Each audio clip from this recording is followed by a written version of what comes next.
Hey, I'm alive. I'm alive. I'm like Frankenstein. I always shine. Got my Rachel Hollis light, and I am so bright. And it took me a couple weeks to get my flight to move away, and then I gonna stay. Little Taro, she's got something to say.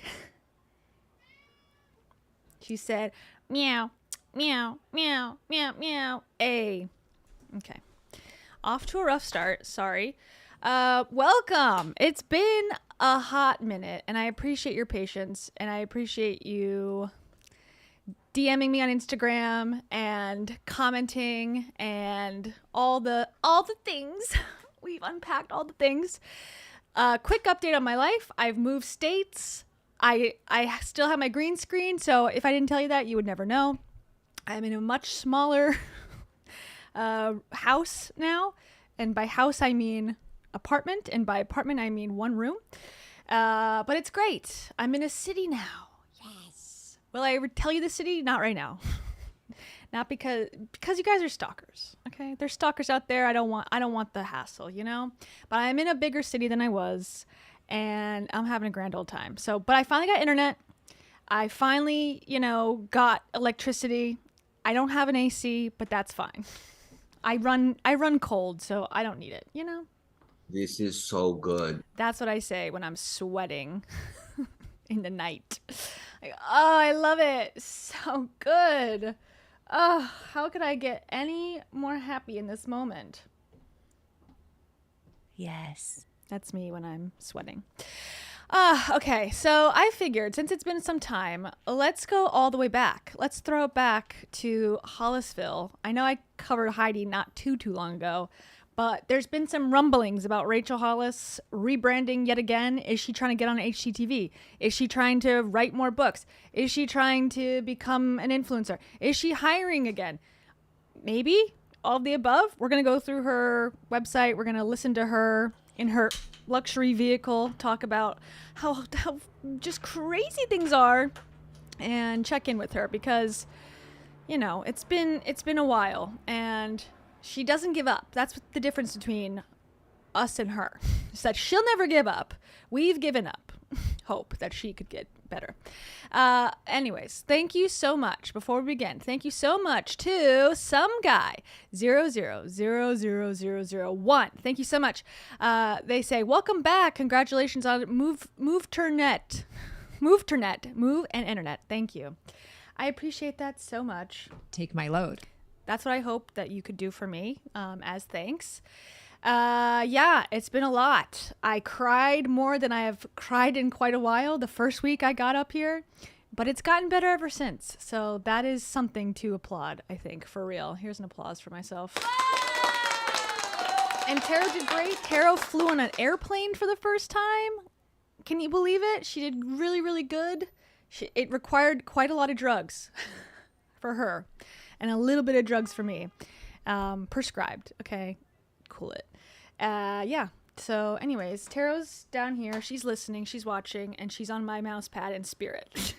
So she'll be joining us hopefully soon. All right. It feels good to be back in the saddle. How do I sound? Is the audio okay? Let a sister know. Okay. Speaking of sisters and sisses and girls, our favorite girl. 1.4 million followers of girl. All the girls follow her. That's what I meant to say. So here's her Instagram. Writing things, making things, talking about things. So we're very niche. She knows who her audience is. She's speaking directly to them. She's not keeping it vague, so you don't know who the hell she is. Just kidding. Okay, let's see what's going on. Just a casual peruse. Let's see what her stories are. This is looks like a podcast preview. Let's see. Oh God. I just thought I should. Oh, also my finger. I jammed the lock of the U-Haul truck into my finger, and it is completely bruised and gross. So if you see this, that's what that is. Okay, it actually gives me character, and it happened like 3 weeks ago, and yet the evidence remains. Okay. So still into exploiting the children. At least they're not in the videos. That's better, but we get stories about the videos. Okay, so she just had to pop on and tell us this really sweet story about her child.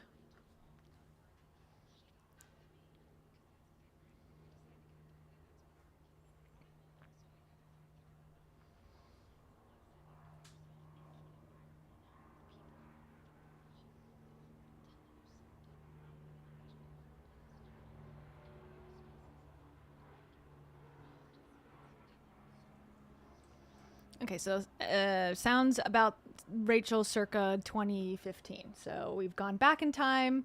She's got less wrinkles than she had then, but sounds exactly the same. So nothing has really changed. Okay, we're back to obsessing over what's her face? What's her name? Joanna. Back to being obsessed with Joanna. I think that's her magazine, right? So again, we're right back to where we started. She's not as pigeon-toed in this one. Usually she's got her toes together because she's so tiny and cutesy. But she's grown up from that at least, okay. It says, is it 82 degrees outside? Yes. Did the fall magazines just drop? Also yes. Autumn is my favorite time of year, guys, and I know it's August everywhere else, but in my heart, it's basically Halloween. Okay. All right, what's this? And still her comments are off, in case you didn't know. She's building a community where you can't speak. She loves women so much.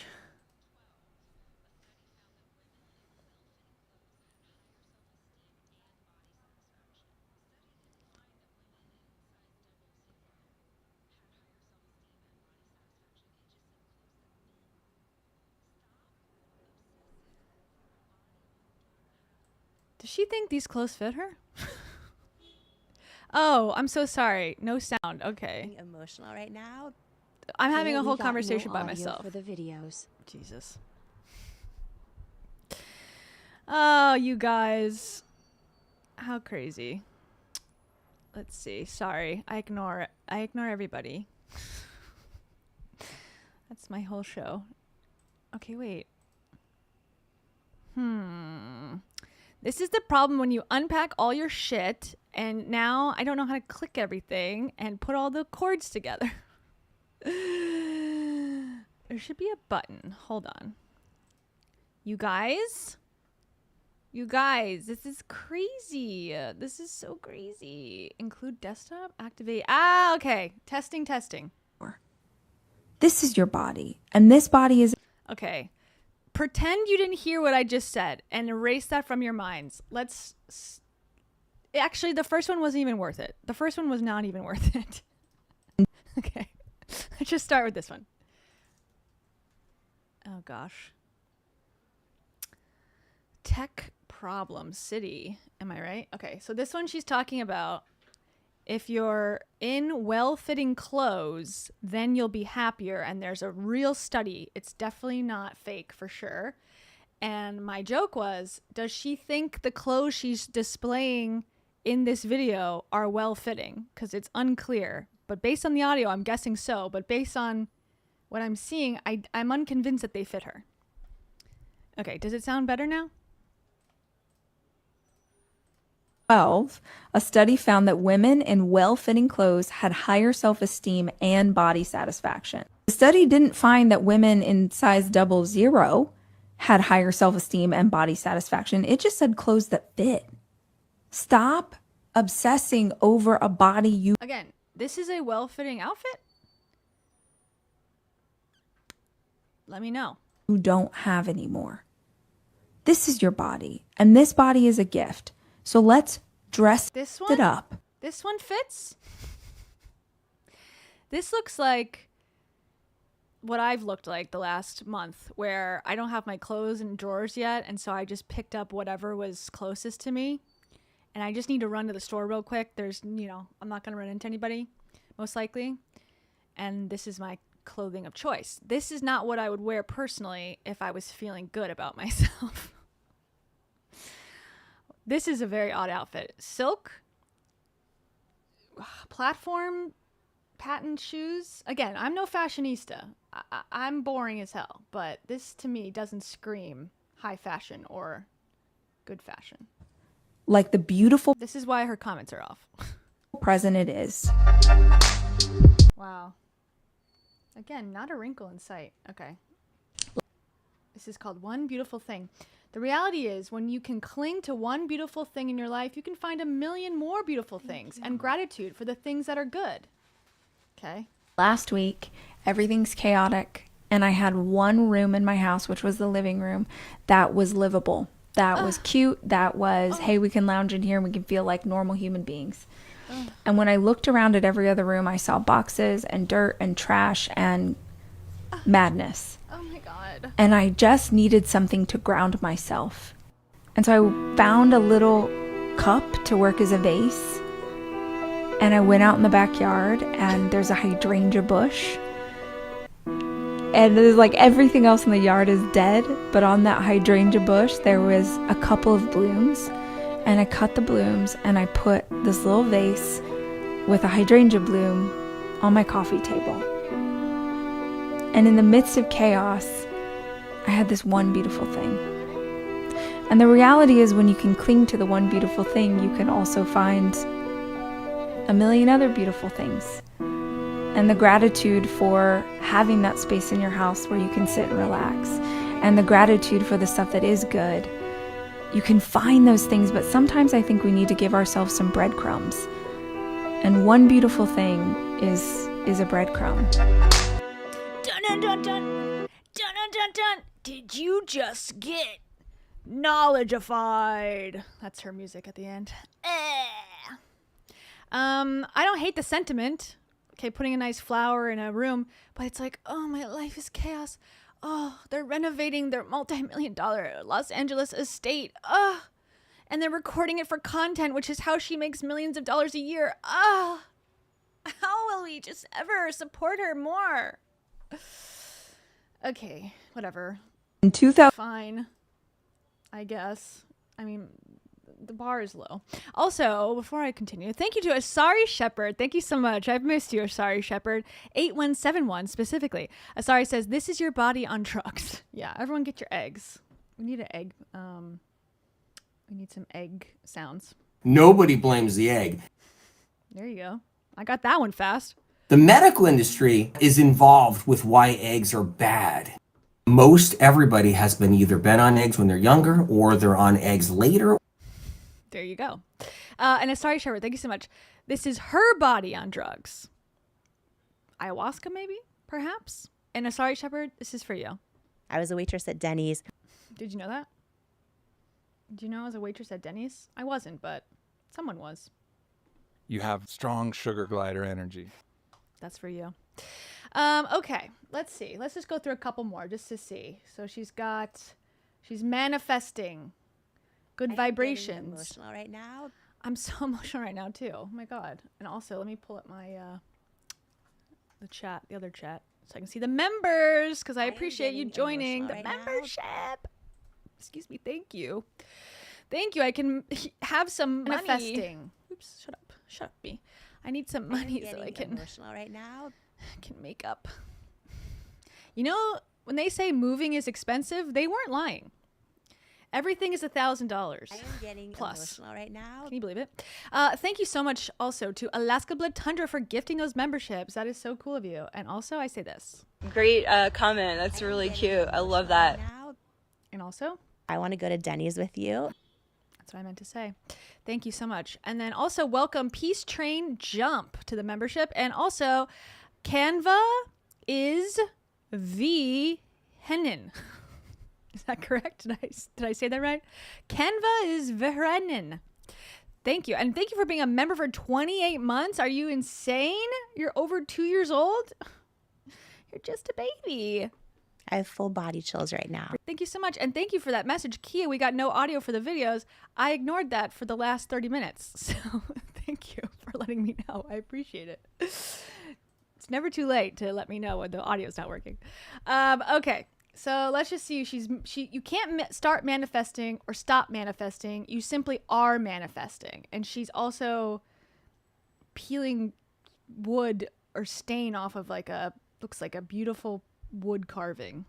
So relatable. Oh, okay. It's just B-roll that she's captured of herself running. So you're seeing you're running and you have your phone out and you're recording. There's nothing worse in the world than having to do that. I'm sorry. Oh, me with my takeout. My well-fitting clothes. Oh, selfie. Just admiring myself in my own reflection. Okay, so again, we're back to the normal content. Oh, she's a matcha girl. Okay, all right. Here's her more toxic. I saw this on the Reddit. This is one of her more back to what worked. Back to the basics, baby. Women want to lose weight, right? So women need to be told that there's no shortcuts and you just need to have willpower, and that's the only thing that matters. And Rachel Hollis is going to be that girl to tell you the truth when no one else will. Okay, we're back to it. Everyone's journey looks different, but here's what I know. This season requires intention. For me, that means being strict in ways I never had to before. It's not about perfection. It's about figuring out what actually works for your body and leaning into it. This is a person who 4 years ago, because I did it on my channel, so it can't be much older than that, did a whole segment about I'm an intuitive eater. I am intuitively eat, and it's helped my life, and it's fixed all my problems, and intuitive eating, blah, blah, blah, blah, blah. Oh, now we're strict. Now we are strict because that's what she needs in this season. I guess last season was do whatever you want. I'm spiritual. Now it's strict because she's in a Lululemon zip up and has a husband. So this says, maybe you have a completely different body. It works completely different. Everybody's body is different. Okay. But this is the only thing that I have found is like when we're younger, we can like have a little bit of this, have a little bit of that. Who is she? Me? She can't stop saying like. If I want to maintain my weight in perimenopause, I have to be strict. It is the reality. Okay. Why don't you tell us to your journal? Okay. Oh, she's meditating. Because perimenopause is a journey that just keeps on coming, keeps on giving, keeps on just producing new and exciting things. This one only really hit me about 1.5 years ago. So I swear in this journey, every time I think that I have like figured out how to navigate a symptom, my body's like, hold my beer. Okay, well maybe it's because you're treating your perimenopause with seeds and you drink a lot of alcohol. Speaking of beer, maybe, I don't know, just a thought. Okay, last one. This is weird. That was her wall. She's got a picture. Well, we know she's got the Ronald McDonald with a shotgun somewhere in her house probably, and she's got one that says Homo Riot. Interesting. Okay, let's see. Oh, we got a FaceTime routine, face care, hair care. Life lesson from a ceiling fan. You don't need to have it all figured out to make progress. Sometimes you order the wrong size, laugh at yourself, and keep going. The important thing is you move forward. Who wants this content? Who is fiending for this content? Look, this is the front of an airplane. Hello from moving into a house that is under construction. I'm trying to make decisions quickly, which is probably not a good idea, and trying to like move fast. And I ordered ceiling fans. So I find a guy who installs ceiling fans. I give him the box. I send him up to Ford's room. I go do whatever I'm doing. The bar is so low. The stories have run dry. We need to go back to the tampon because the ceiling fan is too big and my luxury house is just not serving the way I want it to anymore. And then I come up later. Again, this is like a FaceTime your friend who's in the same situation or has gone through a renovation that's also rich. Like, why are you telling us? Fan is great. Works really, really well. I didn't understand that ceiling fan blades come in lengths. Look, this is the front of an airplane. I think if we put it on a high enough setting, the roof will actually just fly off the house. 70 inches in this teeny, tiny little room. 70 inches. I hate it. We're going to watch the video where she gives like a more thorough tour. She's on tour again, guys, of her new place. It is beautiful. It is so nice. I don't know what neighborhood they're in LA. They were in Beverly Hills at one point. but so gorgeous. She has great taste in architecture, at least in my opinion. Like, I would live there in a heartbeat. And I also don't even hate this fan. It doesn't seem that big to me. Maybe I'm just a buffoon, but I don't know. It's a nice fan. It's going great over here, guys. Okay, cool. So we're really just posting to post at this point. Oh, God. We got loud traffic in the background. Okay. Sometimes life isn't cute. It's chaotic and messy. But even in mess, there's beauty. Share this with someone who might need it right now. I'm sharing with all of you guys right now. You guys! Okay, I can't tell if this is cheesy or cool, but maybe you guys are here for cheese. We're in the midst of this chaos, and a lot of life looks like... She's milking this chaos that she is putting upon herself to have an even more luxurious lifestyle. This chaos. Oh, I'm in chaos. It's like, give us a break. Take a look around on the news. Can you just cut it out, please? Go interview some idiot. I don't know. kind of ugly right now. It just doesn't look cute. It is not aesthetically pleasing. And my prayer every day is one beautiful thing. I talk about this concept in the podcast yesterday, I think. But one beautiful thing, like, God, show me one beautiful thing. And I was out on my walk. Oh, she's believing in God again. That's new. She's not new, but that's kind of returning to, again, what worked. Christian-esque. And there's this hillside, and it's like very dead. But in the midst of this very dead hillside, I just saw this as I was walking by. And then I saw that. Those flowers right there. Amazing. And I just, I had to stop and record myself talking. I had to. need that reminder that even in like the dead undergrowth, there is beauty and there's good stuff. And when you notice one beautiful thing, your eyes naturally gravitate to the next. So Is she trying to start like a let them trend? She's trying to take a Mel Robbins and be like, oh, if I just create a catchphrase, it'll catch fire. maybe you need that today. That prayer.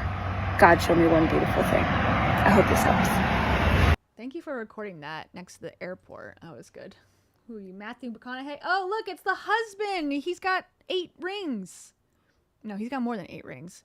If your husband has more than 8 rings at a time, that's weird. That's all I have to say. I can't tell you who to marry, but ...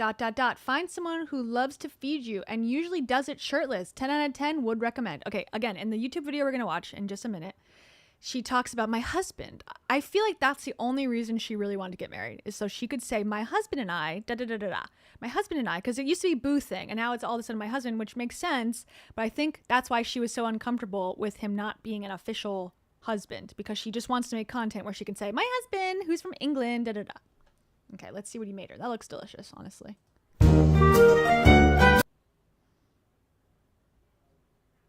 Oh, and he's opening sparkling apple grape. That's nice. That's nice. It's an interesting sweater. Do you have a cat who's ripped it a little? Maybe? I think that's her sweater that he borrowed. Does he not have his own clothes? Okay, sorry. Maybe they're not drinking anymore. Oh. He's making pasta or something. Cookie. So he's part of the content now. Oh, look, shirtless.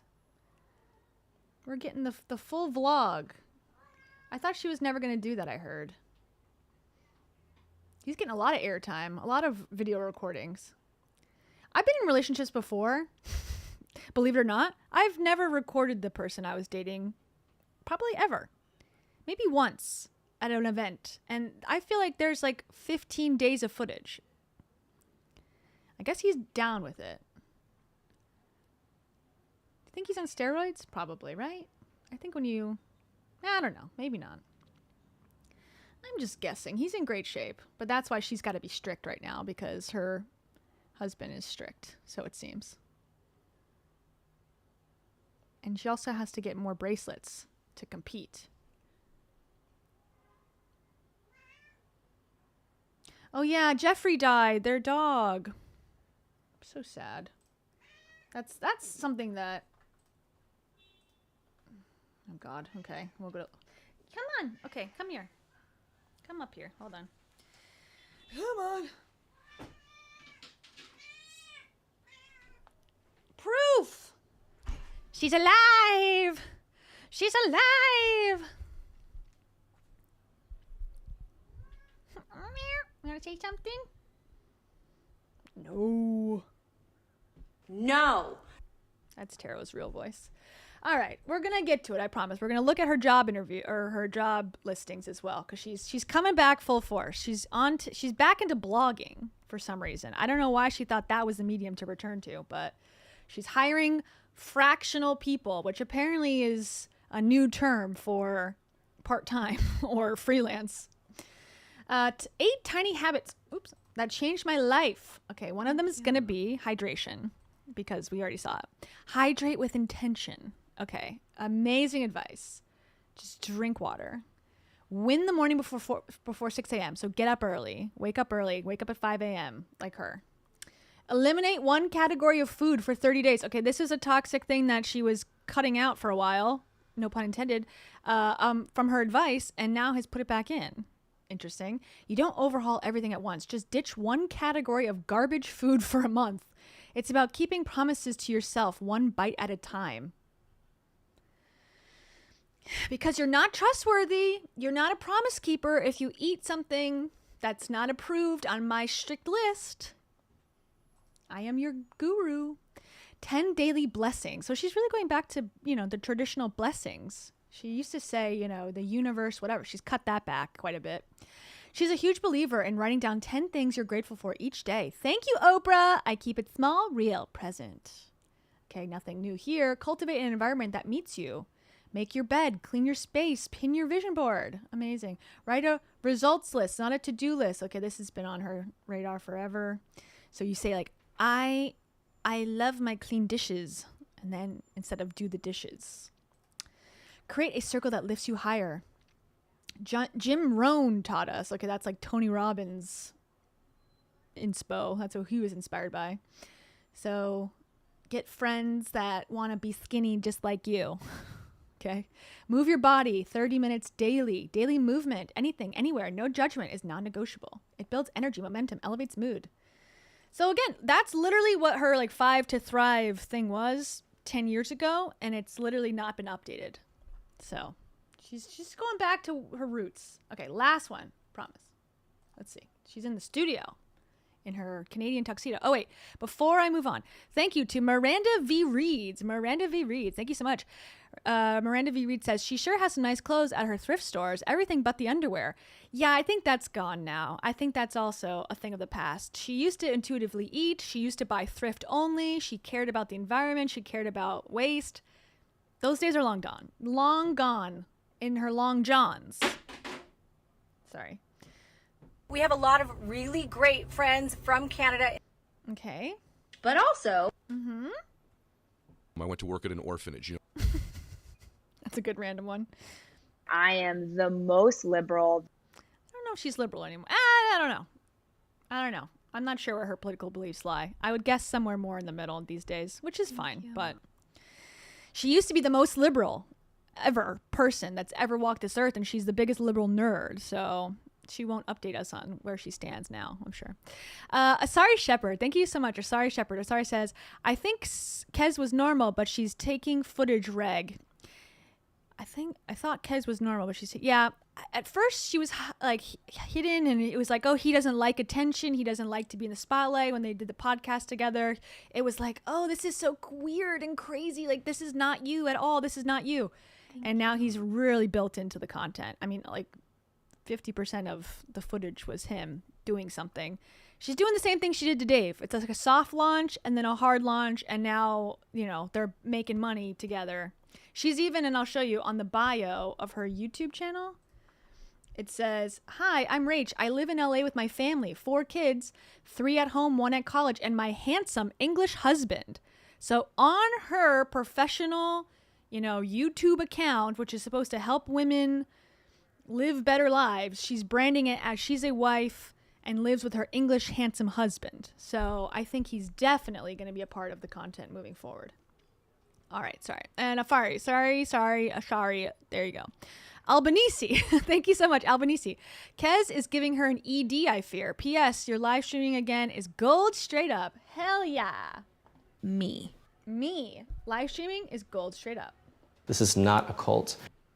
And for that, I say this. This is gold, straight up. Straight up, Taro. What's up? Gold. Straight up. Thank you. Jeez, this is so good. Thank you so much. And thank you to Mr. Vista WZ7VJ. They say, she's a very low rent grifter in my opinion. My honest opinion. Well, this is what I have to say to you about that. Be elite. Also, this is so profound. Everything she says is so profound. Think of one thing a day. Find one flower a day, and you'll change your life like she did. I'm proud to be proud of you. Thank you, Mr. Vista. Okay, just checking, making sure I didn't miss anything. Yeah, I also, going back to the eating disorder thing, I've seen that allegation on Reddit. I don't know, but it definitely seems like she gets her advice about nutrition strictly from him. So that's, never a great sign. It's like, maybe do your own thing. But alas. Okay, last one. This is another, she's talking about her body quite a bit, being confident in your body. I feel like that's dangerous territory to be in right now. Want to feel more confident in your body? Hang out with people who already are. Their energy is contagious, and it'll shift how you see yourself too. Where does she think friends come from? You can just Google search women who are cool with their bodies, hangout.com. Like, where are we finding these people? It's like very difficult to make friends. Assuming that you've heard me talk about my husband, but that was a huge, huge part of me becoming more confident in my body is how confident he is with his body. So his confidence. He has a 6-pack. Is that really something we should be like, oh my, this man with a very chiseled body is confident. Okay, so what? What do we give a shit about? Okay. I know you've heard about my husband. What? It's really helped me to be more confident.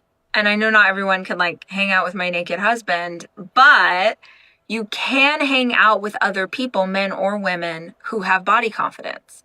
We adopt the behaviors of the people around us. We adopt. So she's saying that she wasn't confident in her body, so her husband hung out with her. Wouldn't he have gotten lower body confidence? So it only works one way. If someone has body confidence, then you will take their body confidence, not the other way around. Now you're insecure. Interesting how that works conveniently in her favor. The philosophies, we see life the way they do. So if you want to be more confident, hang out with people who are more confident. Hang out with women who love their body, who embrace their body, who have curves, who rock it out, who show up yeah, here I am. Hang out with those women. Rock it out. And see if it doesn't change the way that you feel about yourself. That is the most bullshit advice I've heard in quite a while. What do I do if I'm not confident in my body? Well, my husband's really hot and he's very confident, so I don't have this problem. But I would say for you, find someone that's confident and just force yourself upon them. That's what I would do, babe. Dun dun dun dun dun dun. Rachel Hollis podcast. Sorry, did I scare you? Yes, I'm sorry. Okay. Anyways, let's take a look at her website for a quick sec. You wanna? Okay, I'll help you. Hold on. She's over it. She's over this stream. She's like, what the hell? I was into it for 1 minute. Now I'm out. Okay. So one interesting ad on. She's got all the regular stuff. Be organized. Get productive. Okay. I have dyslexia. Okay. I don't think so, but sometimes I read words back the wrong way. Okay. Anyways. She's got dinner on the grill. She's got, my running advice, just the basic things she's had on here for 100 years. However, the new thing is you can book her to speak. Now, you may remember, if you're very familiar with the Rachel Hollis lore and the history, she famously said back in her heyday in 2018 that she would no longer speak on anyone else's stage. She was going to only speak on her own Rise conference stage. Then, maybe 2 years ago now, she popped up on ClickFunnels and did a speech that she made into a podcast. So she started doing speeches again, and now she's pushing it more. And apparently, according to her, she's been dubbed the female Tony Robbins, which I don't think anyone's ever said that except for her. It says by who? Okay, anyways. She's been dubbed the female Tony Robbins by those who've seen her in action. Rachel Hollis is more than just a motivational speaker. She's a coach who ignites real transformation with a signature blend of high energy delivery, raw storytelling, humor, and tactical advice. Rachel doesn't just inspire audiences. She moves them to act by telling them stories about putting tampons inside and forgetting them for too long. And that teaches you to break up with your boyfriend. That is actually the lesson that's supposed to teach you, apparently. Okay, doesn't matter, blah, blah, blah. She's a high energy. She's got 20 years.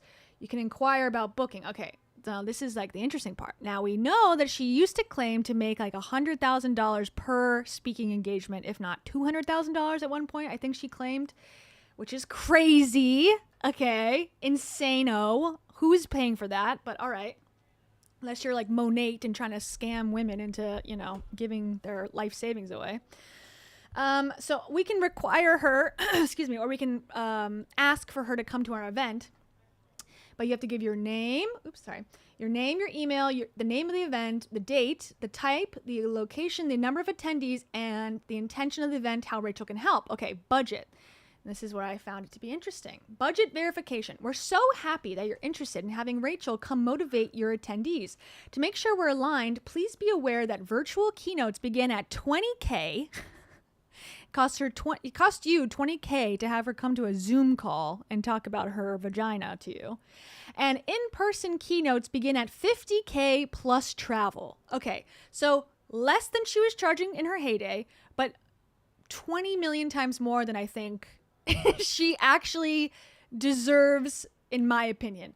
Based on her YouTube view count, which is abysmally low. Now, they'll claim in the back end that the podcast is the thing that's, just making revenue somehow. It's making money. It's millions of dollars of, podcast viewers somehow people don't care for her on Instagram or YouTube or any other or in person, but on her podcast where you can't see the analytics, she's thriving. Okay, shocking. That's what she claims. Anyways, so yeah, $20K Zoom or $50K plus travel. If that aligns with your budget, go ahead and check this box and we'll get you connected with our team. Yep, that's in line with our budget. That's what you have to say.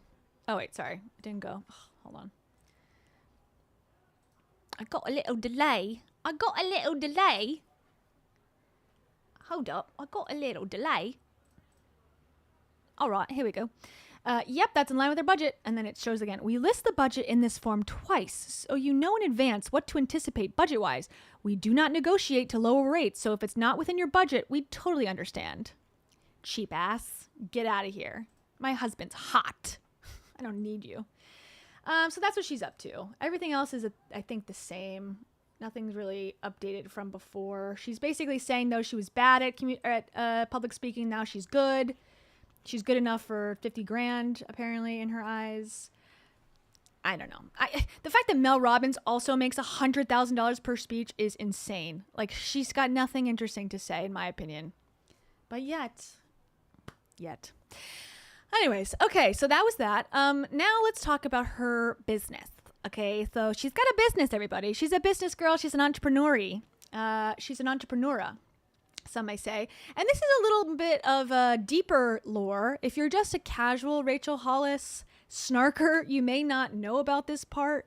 This is a company that she had at one point. She has a different one called 3% Chance Productions, which is a very toxic story between her and her ex-husband Dave, where he didn't believe in her that she was going to get offered this job. He said, yeah, I think you have like a 3% chance of getting it. And she did get the job. And so to spite him and to motivate herself, she got a bracelet that says 3% chance and then made it her company name. Okay, that's gone, I guess, or that's the podcast company.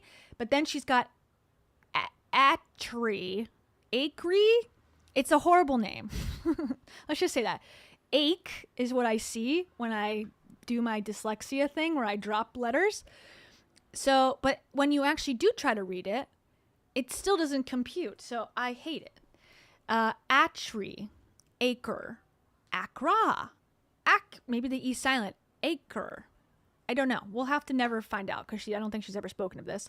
But it's a lifestyle media company founded by Rachel Hollis, publishing audio, original productions, editorial, and live events. Okay, I don't know which one of these things, other than the podcast and the YouTube channel, is real, but I guess we'll find out because she's ramping up.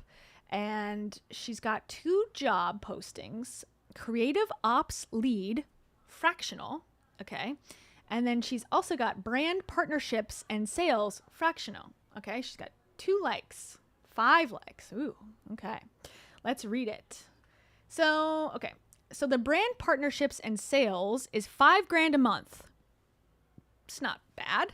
That's about, so 8,800, I believe, is $100K gross.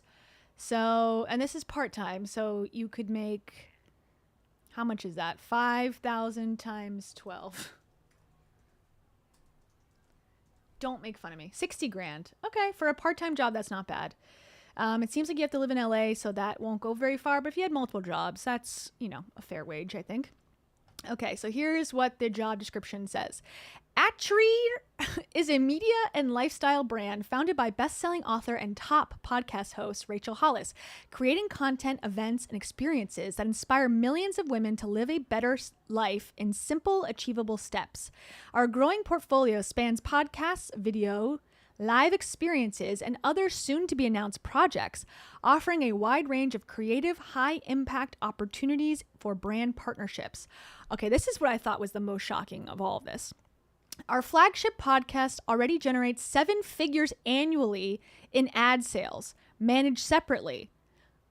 How? I don't often listen to our podcast, but every time I have, it's drivel. It's horrible. No one's listening anymore. I cannot imagine. But somehow, SiriusXM has invested money into this and is getting money. I don't know. Whatever. Who am I? I don't know. I'm an idiot, obviously. Okay, but the rest of our portfolio, including our website, YouTube presence, which is bad, 350,000 newsletter subscribers, highly engaged social channels where my comments are turned off, and upcoming new formats is totally untapped. So we got some upcoming new formats. Can't imagine. Snapchat, what's going to happen? I don't know. What's your guesses?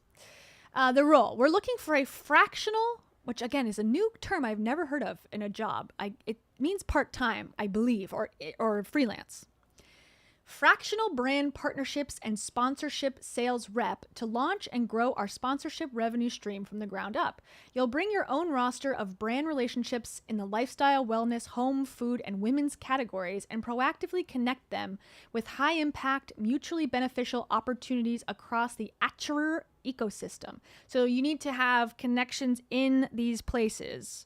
She wants to use your connections. Okay, got it. You'll thrive with us if you're you'll thrive with us, her and Jack, I think are the only ones that work there so far. You'll thrive with us if you are as passionate as we are about doing work that inspires and uplifts women, and you know how to connect that mission to brands in a way that drives real results. We don't just want brand partnerships, we want to create campaigns that we can be proud of. What you'll do, develop and execute a brand partnership strategy that aligns with Atri's mission and audience. Leverage your existing network to pitch and close sponsorships, collaborations, and product integrations. Build custom pitches and proposals for brands. Negotiate deals that drive both profit and long-term relationships. Okay, just one more thing to say while I'm reading this. She claims in her newsletter, every Sunday she sends out a newsletter, and lately she's been like kind of Oprah-ing it. My favorite things. Here's a candle. Here's a bowl. Here's a book. Here's a podcast episode I made. And she'll just throw it together really fast, and that's her weekly newsletter. And at the end, she makes it a point to say, none of this is sponsored. None of this is anything. This is just my own choices and things that I'm doing. But it sounds like you want to get sponsored. You want the paid ads badly. You're hiring someone to get them for you that has a a built-in Rolodex of women's related companies. So I don't know why she's throwing that in that newsletter so heavily every single time, saying this is not a sponsored thing. I don't care about sponsorships, when you obviously do. Okay, sorry. Okay, blah, blah, blah. I don't care. Proven track record of securing 5 to 6 figure brand deals in the lifestyle women's wellness space. Not the wellness space. Oh, God. So $100,000 or $10,000. There's a range there. An existing network of brand decision makers. You won't be starting from zero. That's going to be hard to find for that low of a pay, I think, to be honest. Like, if you have a Rolodex of lots of connections, you're probably using it for yourself, or you could make a lot more money using it with other influencers, personally. Experience creating custom sponsorship packages that feel natural and on brand. Ability to develop high quality, large scale campaigns with long-term partners, not one-off ads, affiliate links, or low value placements. Okay. Self-starter who thrives in a fast-moving entrepreneurial environment. Strong written and verbal communication skills. Okay. It's a retainer, $5,000 a month plus 20% commission on closed deals. No cap on commission earnings. Approximately 20 hours a week. I guess the 20% commission's not bad, I guess, on top of $5,000, but it still seems low to me for LA and low for what she's asking for, personally. But I am just nitpicking a little bit. It's not a horrible deal. Some scammers would be like, free just to get to know me, just to be in my presence. You have to pay me to get trained to sell my ads.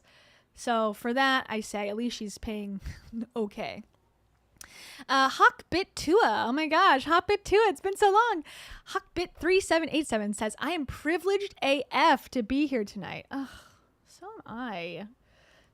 am I. Okay, where is privileged AF? I'm spending too much time working, too much time giving. Privileged AF. It's gotta be here, right? It's gotta be in the happiness category.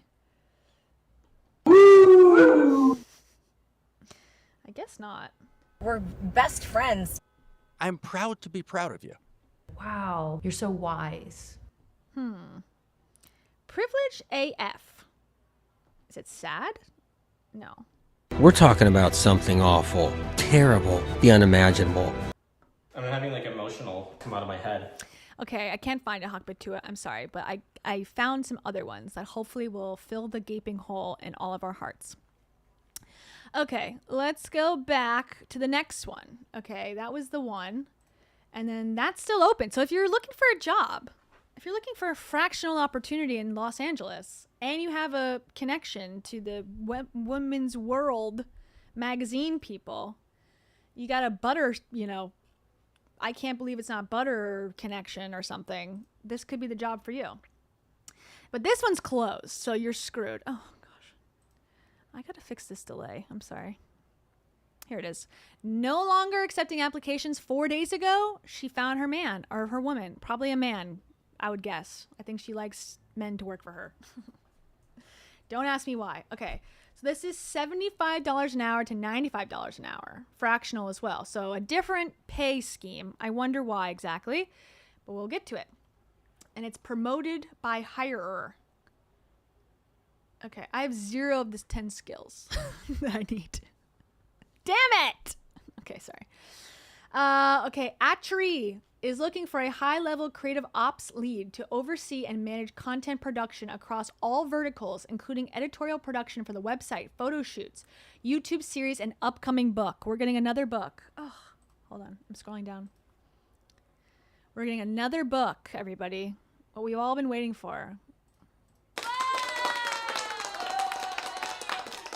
No, we don't need it, actually. We're good. No more books. Enough of the books.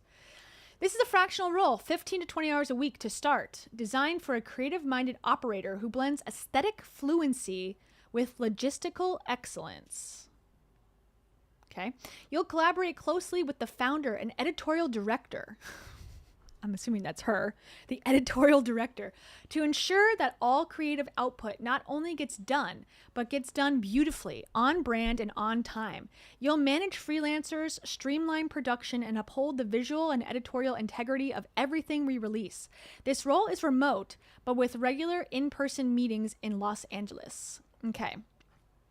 So what you'll do, act as the taste check. So this is the person who's getting thrown under the bus if she ever gets canceled again. The person who takes this job will be the one to be on the fire when she says something out of pocket completely, because this person is the taste check.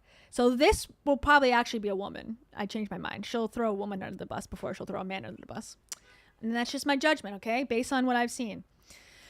So you'll act as the taste check for all creative photos, layouts, video assets, and more. Understand and uphold brand standards across platforms. Clean, elevated, intentional, lifestyle forward. Who is she describing? This is not her brand at all, in my opinion. I thought she's like, I have curly, crazy hair, and I just put my feet up on my couch. Now we're talking about clean, elevated, intentional content. Where? Partner with the founder to bring her creative vision to life without needing constant oversight. Read my mind, but I don't need to tell you what I'm thinking. Ensure all deliverables feel cohesive, intentional, and aligned with Acre's visual identity. Oh, okay. Wow.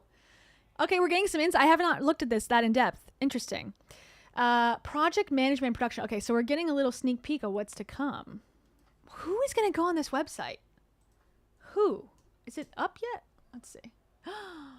We're headed somewhere new. Phoenix? Her and Heidi connecting? Are they going to do a duo podcast? That would be epic. Home. Okay, so that's all we get right now. I feel like right over here, do you see there's like an outline? I feel like that's AI. This is maybe an AI photo. Actually, definitely looks like an AI photo. That's fine.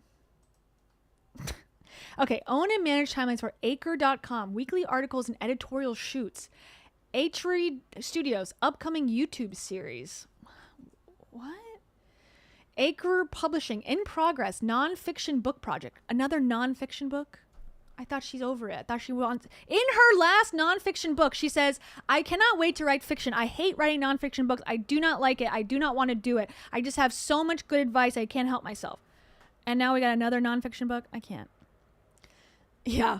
Skyknife. Acre reminds me of Rule Juror. If you're a 30 Rock fan, that will make sense to you. Hard to say and equally fake. Yeah. The Rule Juror. I told that joke kind of to a group of girls before that I was trying to be friends with, and no one laughed at all. I was like, Rule Juror. And they're like, we don't get it. And I was like, well, and that was that. That was the end of that. They're no friends of mine if you can't laugh at Rule Juror. Okay. Anyways. Build systems, blah, blah, blah. Okay.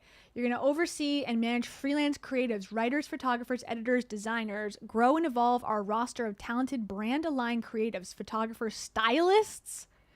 So I guess she's doing some sort of fashion. She's trying to do a fashion magazine with herself as the model and the creative director and the editorial director or whatever. Okay, track projects and maintain systems using Notion, Asana, Google Drive, and other tools. Okay, interesting. Maintain and evolve SOPs, don't know what that is, style guides, asset libraries, and production checklists. Yeah, she must be going fashion, what it sounds like, right? Style guides. Thank you. What's SOPs? Someone tell me in the comments or in the chat, please. There's Colleen. Love the thumbnail, by the way. Oh, thank you. We'll get to that. We're getting to the HGTV part, I promise, very soon. And also, I have a rec.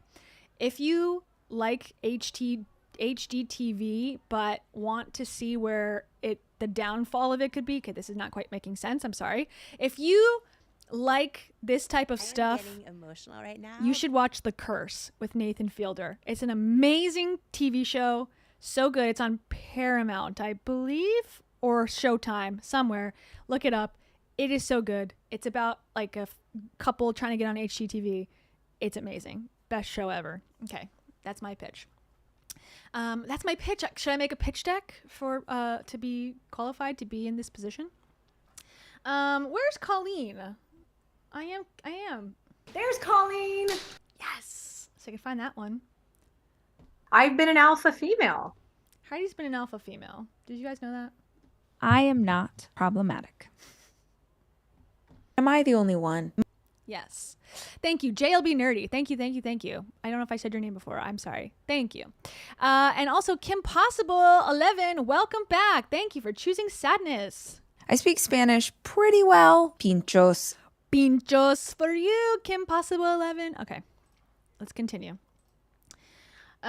You're a great fit if you're passionate about creating content that uplifts and inspires. You have exceptional taste and refined creative eye.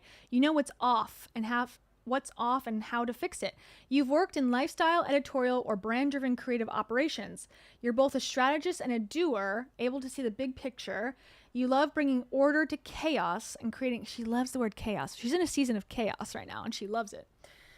You hold a high bar and you don't drop it. Okay.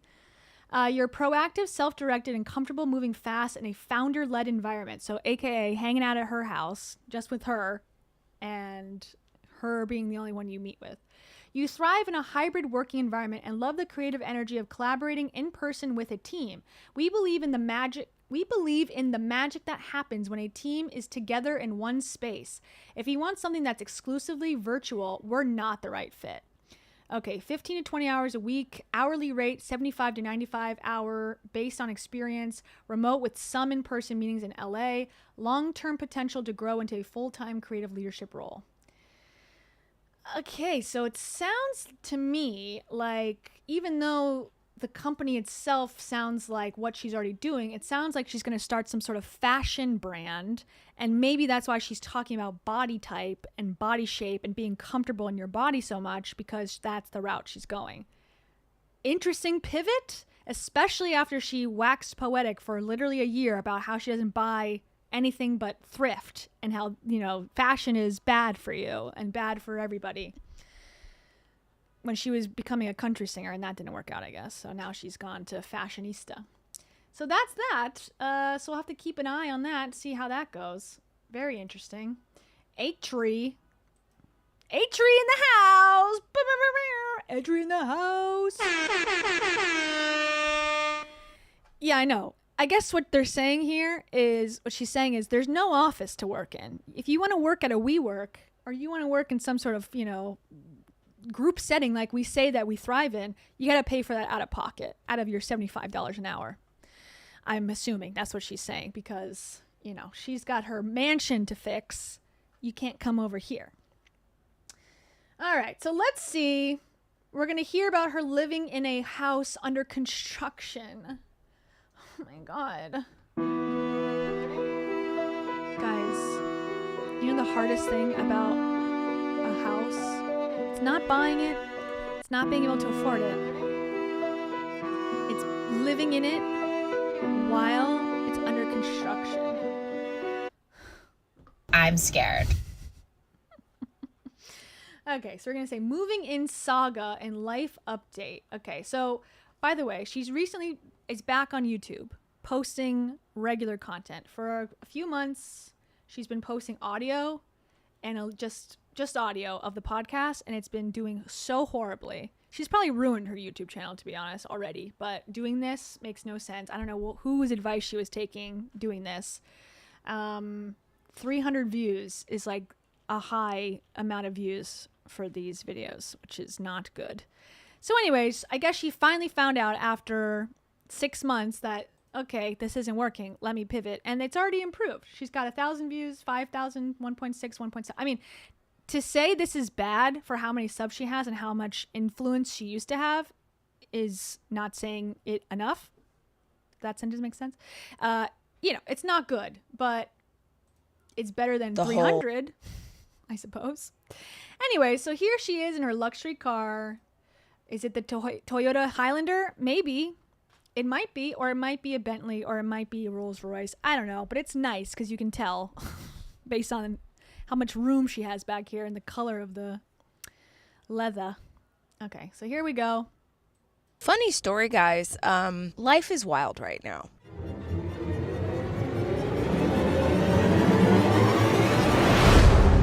So wild. Okay, here we are.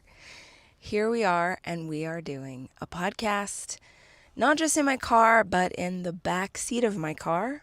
The front seat, there's too much sunlight, and I want to get some video footage for Jack. And I guess that's not the most important thing. The most important thing is why am I in the back seat of my car? Life is wild right now, even for me. If you've been with me for even for her, the wildest girl in the world. It's even wild for her. Am I the only hippie? Wow, tend to encounter some drama sometimes in life, but this is a new level.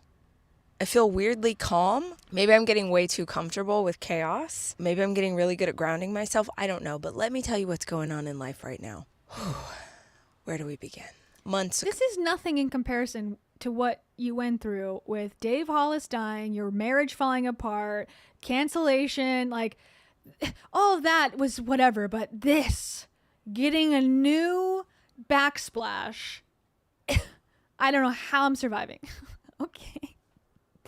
And Kelsey says, that's interesting, when she did her live stream on Instagram last week, there were only 100 to 200 people watching. Mind you, she has 1.4 million followers. Yeah.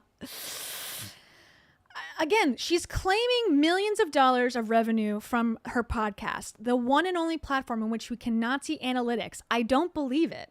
I don't believe that she's succeeding there. I just don't. I don't know. But that's just me. Okay. So we bought a house. My husband and I bought a house that is a fixer-upper. And we knew that. We knew going in, she's a fixer-upper. She's going to need a lot of work. Isn't that so But she nice? has so much potential. Ugh. And That's okay. The last two shots, this is nice. going to Obviously. need a lot of Cute. work. Beautiful. It looks like a church. Gorgeous. I want this house. Why can't I have things? But she has so much potential. That door. Beautiful. Sorry. And she's in a neighborhood we wanted to be in with the kids. And we just loved everything about it. But we knew it was going to be a lot of work. And to be totally fair, I definitely led out on the whole let's get a 100-year-old house and fix it up. And I did that for a couple of reasons. Number one, Content. Number two, I could use the word chaos a lot. 3, attention. Okay. I love old houses. I love historical properties. I love the history of the space. In fact, I actually hate new builds. No offense. She's the only one. She's the only one that loves history. She's a history nerd, if you didn't know. She didn't go to school, which is fine. But if you're a history nerd, self-proclaimed, why don't you go to college and study history? That's probably the best way to learn it. I don't know. Or invent a time machine and live it. I don't know. To anyone who lives in like a newer home, I just like the character and the sort of funkiness of an old house. When we moved back to... She's totally unique in that. No one else likes character in homes. Sorry. This is kind of weird. Cool though, I guess. I just like the character and the sort of funkiness of an old house. When we moved back to LA, we just sort of found a place to live. We rented because we were in a hurry. We were trying You rented? Ew! Gross. Ugh. Disgusting. It reminds me of something from the war. Renting? Rachel? get back in the summer before the kids went to school. It was like a whole thing. So we came back, just get in where you fit in. We did that. But I had sort of been on the lookout for a potential spot. And I was looking in and around where we were, because we really liked the neighborhood. It was very walkable. You've probably seen me on social media on one. It's very walkable when I selfie video record myself. You've probably seen me selfie video record myself walking around. And from that, you could glean that I'm in a walkable neighborhood. Duh. We really liked the neighborhood. It was very walkable. You've probably seen me on social media on 1,000 walks. Easy to walk to get coffee, easy to, go on long runs. Wasn't too far from the kids' school, very central. It was just like all the things. It worked really well. And I would occasionally go and, like all you know, anyone who's like a home, like dreams of having a home or dreams of moving, you know, we all do the same thing. We all go creep on Zillow. Y'all, I look on Zillow in states I don't even live in. I'm like, what? She's crazy. She does that? Oh my God. Well, it's definitely different for her because she can actually afford them. So it's not really fun, quirky thing. I think it's a way for people to cope with the fact that we'll never, because I'm one of these people. I'm on Zillow all the time. Also. But I do it because I know I'm never going to be able to afford it. Unless I get married and he's rich or has some cash, because it ain't happening for me. Let me tell you, maybe when I'm 60 I could maybe have a down payment ready, perhaps, if I do nothing from now until then, possibly. But the way it's looking now, it ain't happening for me personally. So she has a different experience because she technically could buy these homes, so it's not as fun. Anyways, dreams of moving, you know, we all do the same thing. We all go creep on Zillow. Y'all, I look on Zillow in states I don't even live in. I'm like, what's happening in, you know, Milwaukee these days? What's going on? You ever seen those magazines? And now they have YouTube channels that are completely devoted to, like, you can get this house in Massachusetts for like $100,000. Like, do you ever, you know what I mean? Like, and it looks like where those kids lived in Hocus Pocus. Wow. You're like, that's it. I'm going to load it all up. I'm going to go be a coastal grandma. This is who I am, you know. AI. Girl, have a lobster roll. Rachel's new book coming 2065. Pre-order now. Okay, interesting. Addition to this edit. I just daydream via Zillow. So I've been doing that for a couple of years. It's frozen again. That was not me. That was her video. Okay, that was not an add-on that I put in. That was from her. Years since we moved back to LA. And I really feel that things like that, things that are so big, so massive, big life choices, I feel like they're guided. I feel like God guides our path and kind of shows us where we're supposed to go. So again, she's really leaning into God guides our path. She was not speaking like this for the last several years. She was very anti saying stuff like this. I think she's making a hard pivot right back to where she started, to the Christian girlies who loved her. I really do think so.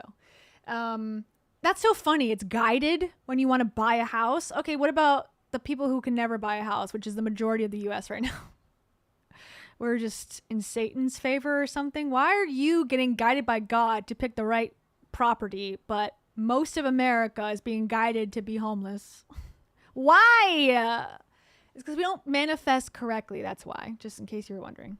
It felt like when the time was right, it all would be revealed. Several months back, it was a Saturday morning. I was having my coffee, much like today, probably in the same exact sweatshirt, not in the back of my car, but same vibe.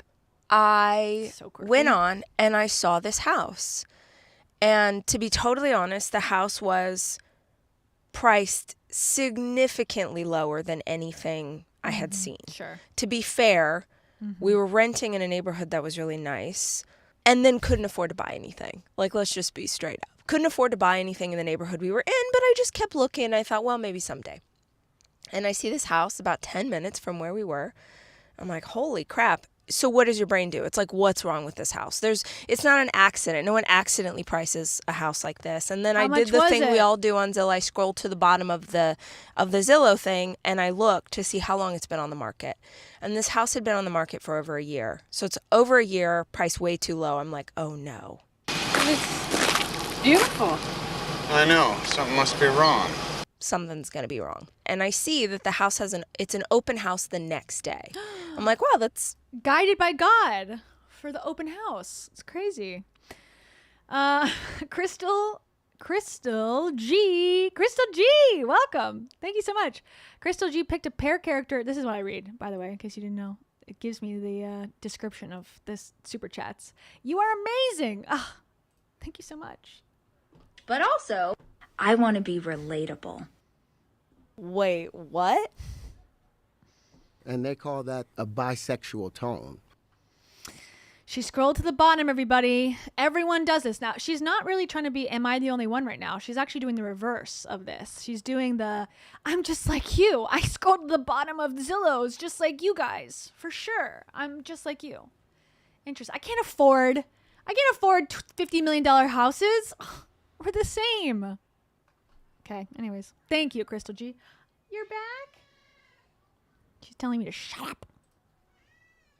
That's cool. 10 minutes from where I live, open house. I had not gone to an open house in LA. I figured, let's go in. Let's see what's worth seeing. And as soon as we walk in, I just love it. It's like Spanish style, which is my favorite.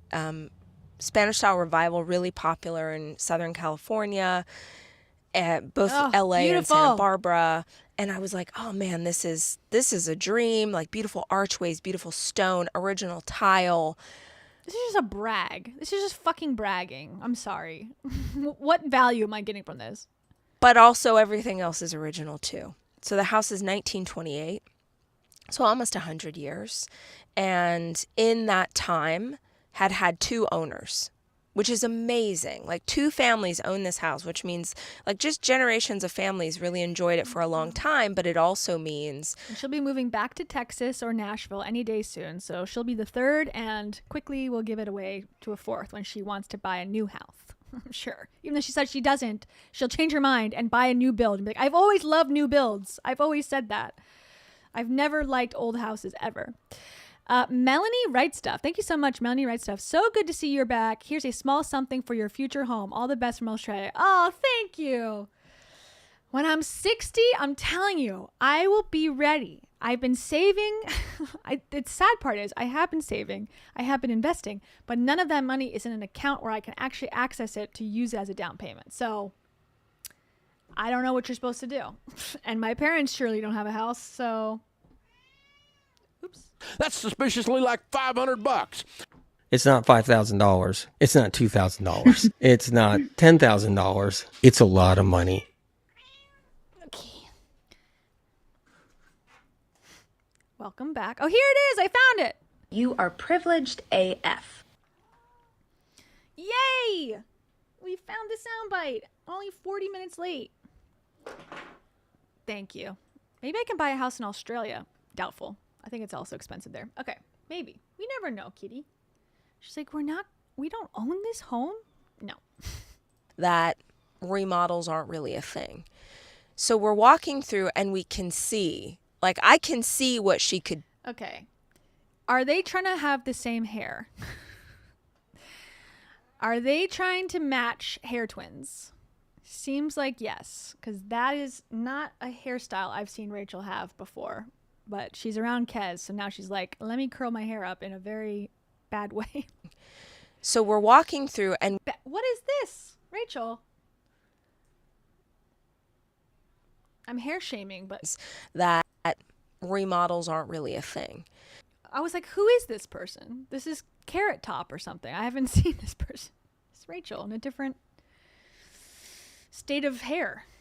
So we're walking through and we can see, Kez like 2.0. I can see what she could be, but I could also see how much work it was going to be.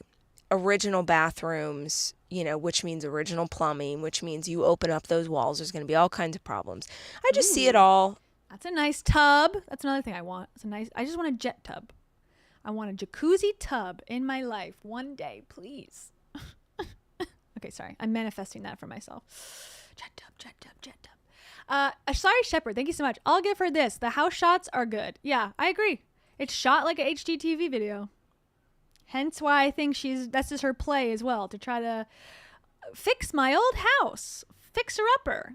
I'm a lifestyle blogger and a mama four, and I have a hot naked boyfriend/husband. We're going to take on this task, and we're going to show you that an old house is nothing to be afraid of. Fuck new builds. We're all about ancient history. But I forget every history that ever happened to me. Follow me on my new channel, Actory, and I'll be there talking about fashion. Okay, sorry. I'm so mean. Okay. Kez was super down. Definitely trepidation on his part. I usually have that effect on men. Because he's never done a remodel. What? Is this safe? Huh? Is this safe? Probably not. This would be my No. third full remodel, and I definitely did. Your third full remodel. That might be a sign of a red flag, actually. Calm down. A lot of stuff when we were in Texas, not remodels, but definitely did a lot of like construction and add-on and stuff. So he was down. You were only there for like 2 years. They did add-ons and construction? God, why? He was scared, and I said, let's just make an offer. Let's make an offer that's lower than what it's listed at, and let's see what happens. And let's write a letter. You always got to write a letter. So I wrote a letter explaining to the owner who had grown up here. It's like a big deal. They, if someone grows up in a house, you want them to know, like, we're going to raise our kids here. I'm going to put a garden in the backyard. I'm going to restore this to what it was. In LA, a lot of people buy properties like this because they want to raze them to the ground and build what I would call a McMansion. Just like a box. It's so ugly.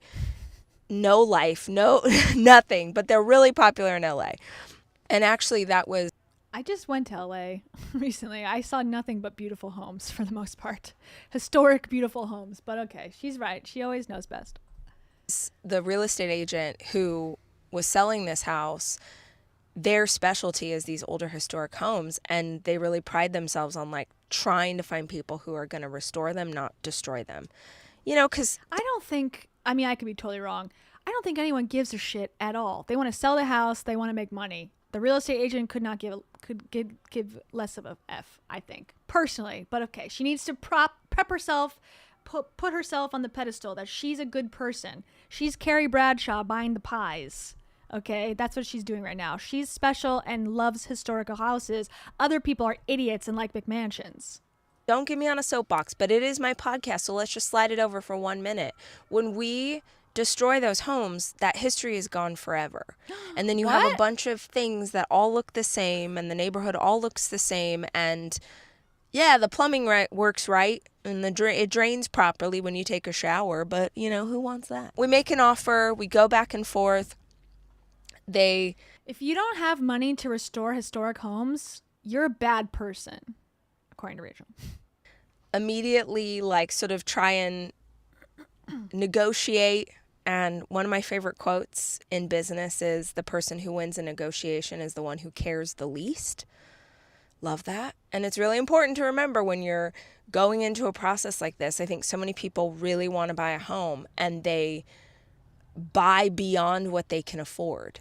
They get something that is not possible for them to upkeep, and then they're house poor, which is like you buy into a house and then the only thing you have money for is... Who is this content for? Who are you talking to? People sometimes, okay, Rachel, I don't know. Why do we give why do we care what your opinion is on anything? Your mortgage, and I didn't want to do that. Intently. And it was really strategic. Like, hey, we can get a house and we can get it in this neighborhood, but in order to get in this neighborhood, we're going to have something that requires work. I really wanted the house, but I didn't want it enough to make a bad financial decision. And we, good for you, stick to our guns and just sort of go, okay, it is what it is. If it's meant to be, it'll be meant to be. And we got the house. Started construction, which is in 2 phases. So the end of the story was we got the house, which obviously we know. Why the big buildup? There was nothing like, and then they read the letter, and then they said we got the house. Okay, whatever. Keep in mind, phase 1, phase 2. Phase 1 is the bathrooms. There are 3 bathrooms in this house. They all needed to be redone, all the plumbing, the whole thing. We're like, great. We are not going to move into this house for months. We're going to be strategic. We always go to Hawaii for the summer. We'll go to Hawaii for the summer. We'll start phase 1. So relatable. The chaos that they've created themselves. She's so smart, though, because she's financially responsible. Can you hear this loud ambulance outside? Can you hear that or no? Okay. They're just playing around. Police are just playing these days. She's different. Okay, that's all I need to say. It's my podcast. He's not here, so I'm just going to tell you the truth. I did not want to hire a contractor. I didn't want to hire a contractor because I had done this a few times. There are some great resources now where you can find vendors to do remodel projects. I used to be a wedding planner. Did you know that she was an event planner at some point? Shut up. This is his favorite joke. Him and the teenagers love to give me crap because I'm like, oh, well, when I was an event planner. And he's like, we know. Contractors and wedding planners. What was that video? They were doing like a couples interview? What was that from? Maybe that's for their Acre content, their new studio YouTube channel, Acre YouTube. I haven't seen that video. Have you seen it before? Am I missing it? Work the same way. They're going to charge a percentage. Side note, in case someone's like, wait, I'm a wedding planner. That's not how my business works. In wedding planning, you can hire someone who's going to come in on the day of and they're going to plan the whole thing, right? They're going to come in on the day of, they're going to handle the day of, they're going to handle some last minute details. That's a straight fee, right? Back in the day, that was $1,500. You would pay me, this was years and years and years ago, you'd pay me to come in and I'd handle your wedding on the day of. I'd take you through the rehearsal, we'd get through the day, I'd manage, I'd answer all the questions, I'd be that person. That was like $1,500. But then there were people who wanted full planning. Like I do everything. I bring in the designers, the florists, the rentals, the whole deal. That started, and guys, again, I know prices are different, but that started at 10 grand. It started at 10 grand to plan everything. And it went up from there depending on the scale of the wedding. But here's the deal with that kind of wedding planning. You upcharge everything. So if we're going to handle everything, I'm going to bring in your florist, I'm going to bring in your rentals, I'm going to do all of this. I'm also going to charge 20% on top of whatever the florist is charging me. Contractors work the exact same way. So a contractor is going to bring in those vendors, and hopefully if they're smart, they're getting a reduced rate because they're hiring that plumber for 15 jobs. And then they're charging you on top of what it costs to get the plumbing done. So I was like, I'm a smart girl. Women. My husband's a tour manager for 20 years. I'm like, if anyone can handle logistics, it's this guy. I was like, let's just be our own contractor. Sorry. And he's like, yeah, but I've never done this before. And I don't want to make a mistake. I would feel so much better if we hire a contractor. So I'm like, okay. In a conversation like that, the one who is going to handle most of it, they get to choose. He was going to handle most of it, right? I'm working very intense hours, got this show for you, got all the stuff that I'm doing. So I'm like, I'm going to let... Intense hours? Give me a break. Talking about your life is not working intense hours. I'm so sorry to break it to you. Sitting in your car drinking coffee, recording a story that you're telling about your life is not intense work. I'm sorry again. Let him decide. And we decide to hire a contractor. He finds this person. He really likes them. Not my favorite, but again, like get the job done. We start phase 1. We go to Hawaii. Things are trickling. Things are happening. I was very nervous about what happens to a project when you are not there to oversee it. Very nervous about this. But we got our guy. He sends us updates. It's fine. And for frame of reference, that project, phase 1, supposed to be done on... Oh my God, this is the most rich person problem. And I have my mom's friend was like this. And it's like when you don't really have any problems, the contractor in your life and your summer home becomes a problem. And you hear oh my God, they left dust on the floor. It's like, I really don't want to hear you complain about this anymore. Like the first day, fine. Like everyone needs to let off some steam. Everyone needs to vent. After 2 times of me hearing about a contractor issue, I really don't care. And I definitely don't care about a stranger's problems, aka Rachel's problems.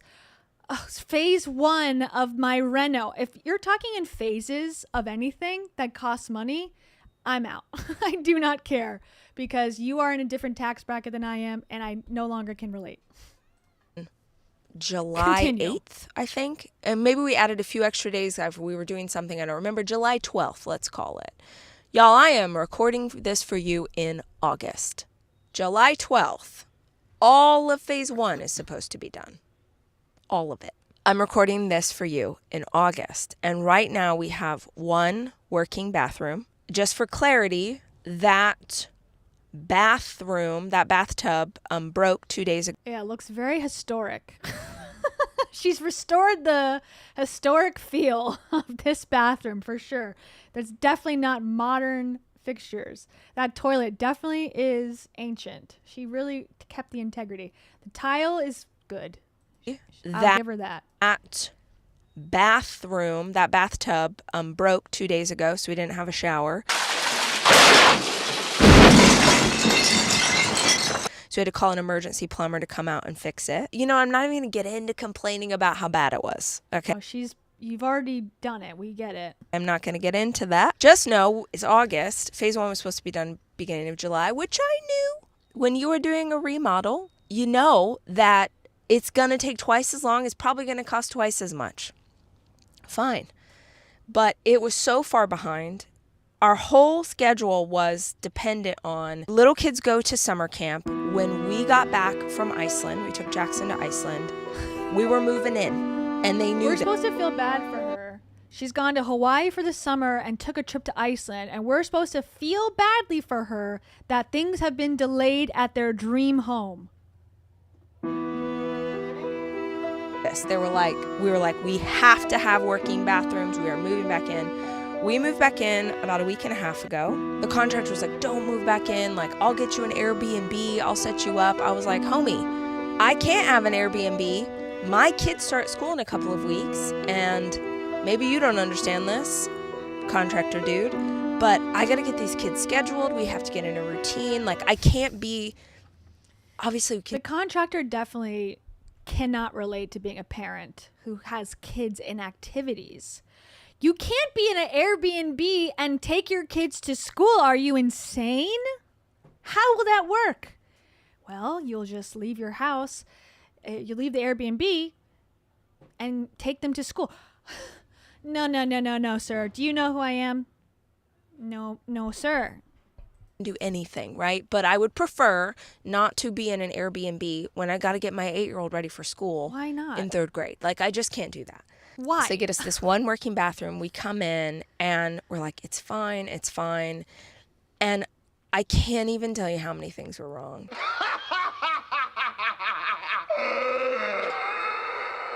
Please know, I'm a mess. I am recording this podcast in the back of my freaking car.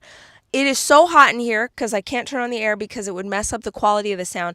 The sweat under my boobs is shocking right now. That's boob sweat number 1, boob sweat number 2. Don't need it. Sexy. I'm a girl who makes it work. So I am not the like persnickety, go around the house like this is wrong. And no, I'm like, whatever. Yeah, I'm really believing that for sure. It's working. It's fine. No, it was so bad. It was really like light switches that don't do anything, fans that don't work, holes in the wall. There needs to be that here for sure. Oh my God! The holes in the wall! That needs to be there. For sure. She's definitely renovated 3 times in the past, I can tell, based on her expertise. Don't work, holes in the wall. There needs to be that here for sure. So let's send a note to him. And this is just on the one thing they've done. Still have 2 completely unfinished bathrooms.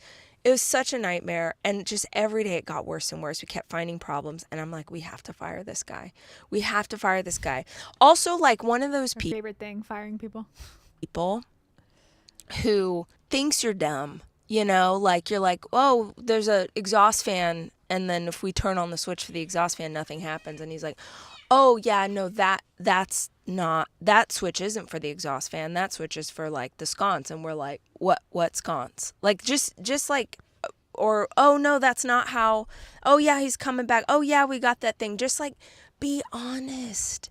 Just be honest. Just like say, oh, we didn't get that, or we like messed that up, or we're going to fix that. Like, just tell the freaking truth. You can't handle the truth. Yeah, Rachel, tell the freaking truth. That would also be good for you to take that advice, because you have yet to do it in any of your content ever. So there you go. Unless it's about someone else. Unless it's about one of your loved ones, your children, or your husband or ex-husband, you don't tell the truth ever. In this day and age, I feel like it is so easy to Google. It is so easy to YouTube. It is so easy to ask AI what's real and what's not real. Like, don't lie. So just the more that happened, the more I'm like, we cannot trust this person. We can't trust this person. And here's what's wild. I'm not going to say their name. Because that's their karma. You treat people badly, that's coming back around to you. But as a side note for further tea, this company was so highly reviewed. Like 5 stars, glowing stars. And I was like, how can you have so many amazing reviews and give such crappy service? The common denominator could be you. Maybe the problem is you for some reason. Have you considered that? No. Definitely not. Ruthie101. Thank you so much. Ruthie101 says, I need the contractor to come out with their side. Yeah. I'm not going to say their name. Okay, well, that's nice because you're dragging them through the coals here, and maybe they deserve it, but maybe they don't. Maybe you're a persnickety, whiny complainer who wants to make content about chaos, because otherwise, what would your content be today? Oh, my house renovation's going well? You got a fake conflict in your life, and nothing's going on. I need attention. I need help. That was a good pull. So sad.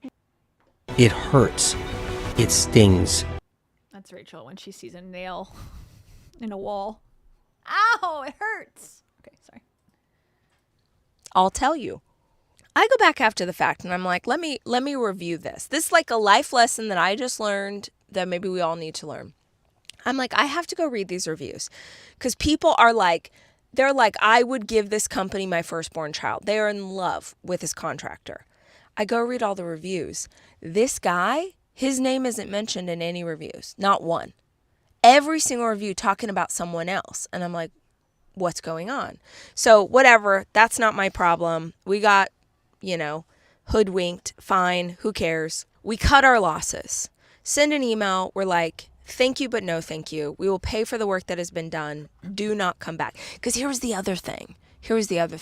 Once we were in the house, all these vendors were coming into the house. Some of them were amazing. I want to give credit where it's due. The people who did our hardwood floors and the guy who did the tile, amazing. Beautiful energy, kind souls, phenomenal work. Other vendors would come in the house and I'm like, this guy's creepy.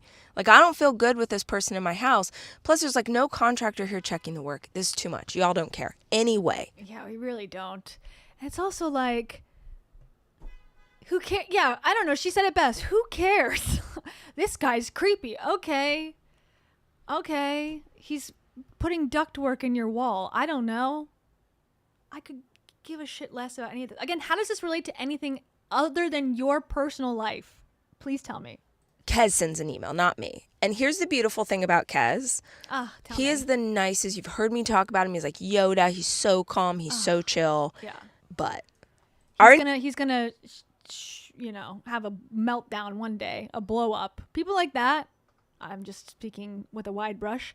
Some people who claim to be so calm and so peaceful and so whatever are just harboring anger to one day explode outward in a violent manner. I'm not saying that's what he'll do, but just because someone's calm all the time does not mean that they're actually healed and holy, in my opinion. We talk about him. He's like Yoda. He's so calm. He's so chill.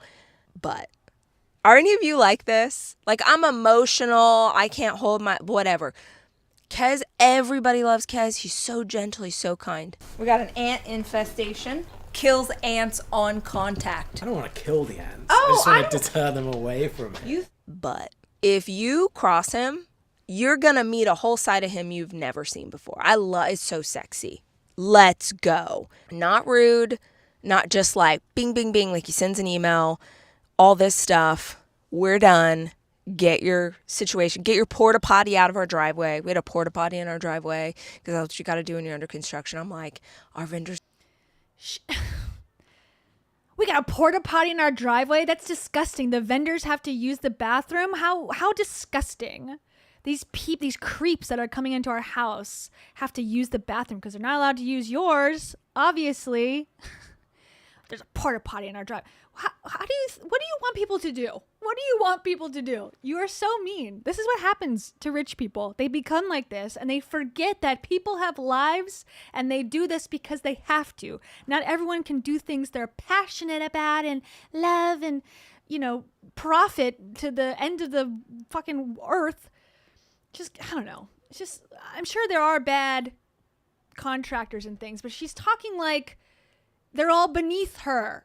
Like these people have to use the porta potty because they're on their job and that's what it's there for.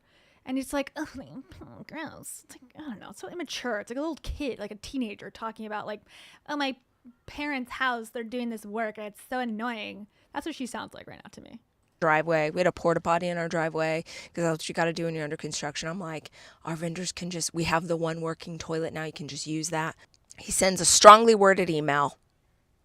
I got turned on. I was like, yes, don't need to handle that. Handle it. Let him know. He's like, we're done. Lo and behold, our contractor, you can't see me right now unless you're watching this on YouTube. Our contractor was a project manager. He's not the contractor. He doesn't own the company. Nobody ever told us that. He didn't tell us that. He came the first day. He's like, hey, what's up? I'm here from this company. We assume he's the contractor. No. So we get a very worried call. So you made an ass out of you and me is what happened. So it seems.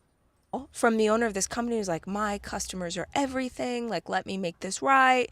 I'll handle it myself. I'll blah, blah. And we're like, we don't trust you at all. The fact that we didn't even know that this person coming to our house was not you. When someone shows you who they are, believe them. Shut up. This is such a non-story. This is not interesting at all. If someone shows you who they sent the project manager, not the contractor. Oh my God, big whoop. Get over it. My God. Believe them. Why are you going to give a vendor a second like there's so many I don't know, because people deserve second chances. I don't know. Maybe you are on your fourth chance with the public. Maybe you could relate to that. I don't know. So we fired our contractor. That's a thing that happened. We fired our. She's so happy about this. She's thrilled. This is giving her the power that she's lacked the last 5 years, and she was the owner of the company of 50 people. This is the thing that's giving her life, as Dave would say, because she has had no power really, and this is her first. She's so animated talking about this because she's been able to ruin someone's life. Yay! Contractor, and we are now in the place that I always wanted to be. Not really always wanted to be, but felt like was the best choice, which is we are being our own contractor. That was already crazy. Kids come home from camp. Everyone's home, right? And there is no kitchen. For clarity, the kitchen is down to the studs. All right? We got a makeshift kitchen set up in the dining room. We're getting it. We're getting through life. We're getting things done. Kez, unfortunately, had a death in the family and had to go back to London unexpectedly. And we'll likely be there for a couple of weeks. It's already wild. Sure, that's what happened. I'm sure he's not just taking a break from the chaos and needs to blow off some steam with his buddies, who's a woman. Just a thought. Here, and now it's just me. And I shouldn't say just me, because Jackson is here for another month before he goes off to college. And I didn't know this, you guys, but I have secretly been raising the greatest assistant I didn't know. This kid is efficient. This kid is like Andy in Devil Wears Prada. Oh no, I made 2 copies and had them covered, reset, and bound so that they wouldn't look like manuscripts. This is an extra copy to have in file. I'm not the devil.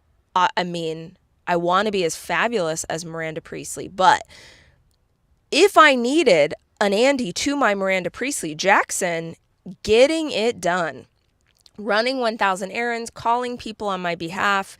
That happened because he's like, Mom, I have a month. I really want to get a job. He applied a bunch of places, but no offense to him, he doesn't have a lot of job experience, and a coffee shop doesn't want to hire someone for 5 weeks. So I was like, well, I can use your help. And he's just, it's frozen. Okay, sorry. Just crushing it. So between me and Jackson, we are now the contractors of this house. My number one priority in life is recording this podcast episode because it is so behind. And the team is like, Rachel, seriously, we need an episode. Who's the team? Who? ChatGPT? I don't think anyone else is doing this but you, but okay. recording this episode for you and getting the other bathrooms done. Just getting the other bathrooms done would literally change our lives right now. So in order to get the bathrooms done, we had to have drywall finishing done. The drywall was up, but it wasn't finished. I am learning so much. Drywall finishing done. Thought she did this 10 times. Which I found someone to do. Sweet man came in and was like, yep, I can knock this. The sweet man, the sweet vendor came in. He fixed my toilet. Oh, we're back. We're so back. That's what I said earlier in the community post. We are so back. The sweet man came in to fix her toilet. Full circle moment. Oh my God. Ah. Like, I'm not drinking the Rachel Hollis Kool-Aid. Nope. But it wasn't finished. I am learning so much. Drywall finishing done, which I found someone to do. Sweet man came in and was like, yep, I can knock this out in 3 days. Took 6, whatever. We're happy it's done. He was supposed to drywall and paint, but bless him, it took a while. So and at sweet. that point I was like, buddy, your average daily rate is just going down so much, meaning like you are working too much on this job for the amount of money you're charging. And also I'll just paint it myself, because I knew if I painted it myself, it would be faster. So he finishes. She's horrible. I'm sorry. She is a horrible person. He heads to the downstairs bathroom. Kez and Kez left on a flight in the evening. So we were like, we have 1 day to paint this bathroom. And because it's new drywall, you got to prime it first. So you got coats of primer, then 2 coats of paint, plus the ceiling. Have you ever painted a ceiling, guys? That is a kind of hell that I didn't know. It is so hard. It involves a lot more abs than you think it should. I had already been. She's doing this for content because she's filming everything she's doing. That's why she's becoming the contractor, and this whole dramatic story happened, and she came in to save her own day, and she's a woman who knows how to paint a ceiling. It's all fake, I think. Like moving, cleaning. You can hear my allergies. They're out of control because all the dust with cleaning this house and probably breathing in whatever's in the walls. It's fine. Jesus will protect me. Electrician comes today. Jesus will protect her. Interesting. Once again, she's come full circle back to where she started. To the lights. Plumber comes tomorrow to put in the plumbing. But today, I need to go down and paint the downstairs bathroom so the same people can do the same stuff. It's a horrible story. On the same timeline. Possibly her worst story in a long time. It's not toxic. You know, like, tune into my ankle. I stopped my journey stories, which are stupid. This is just boring. It's a lot. What I really would love to do right now is just to go to my new office. Did I tell you guys I got a new office? No. We'll do that in another episode. For the first time in 5 years, I got an office outside the house, which is so necessary because of construction, everything that's happening. But I can't go there because there's so much going on here, and I can't just like leave the kids with like random vendors. I ordered a closet system from IKEA because I just couldn't figure out how you put a closet in, and I do not want to wait however long it takes to have a custom closet done. So I was just like, IKEA. I went on Pinterest like we do. I'm like, was she talking like she's going to IKEA like she's some sort of explorer? I found this new place you plebes might have heard of it. It's called IKEA. I don't know. I was wanting custom, but I didn't have time. I'm in a rush. What are all the other DIY girlies doing? And they're like doing these IKEA, make it look fancy. I don't want to make it look fancy right now. I just want it to be done. I want my clothes to be off of my floor and hanging up somewhere. So all of that to say, we're in a little bit of chaos. It's a little bit wild over here, but I feel like we're doing as well as we possibly can do. For one thing, I'm getting better. I was like, my allergies were so bad. That's why this podcast is so late in coming. My nasal passages were like just completely swollen. I sounded crazy. I recorded 2 attempts to do the podcast and couldn't get anything out for you guys. So I was like, this is garbage. You guys. So bless Andrew and bless Jack, because they've been waiting for this for days. Andrew. I was like sitting having my coffee this morning and Who's really trying to Andrew? like figure out priorities, because in a season like this, that is what matters most. What are you focusing on? What matters most right now is home, Me complaining. is my nest, is my babies. Like, I know you guys are going to get this. There's so many people who don't and have I don't, homes. this is not a gender thing, but I do think that this. Okay, she's about to say something. Out of pocket, I can feel it. Thank you, Albanese. Thank you so much. Albanese says, does she have any female friends left? I don't know. It feels like she should talk to one of them about this and not the internet. And again, like, if it wasn't this story, what would she use as content? She has nothing to say. We're literally talking about contractor problems at her estate as uplifting women. This is clean content, a clean aesthetic, lifestyle brand, me complaining about tasks. Okay.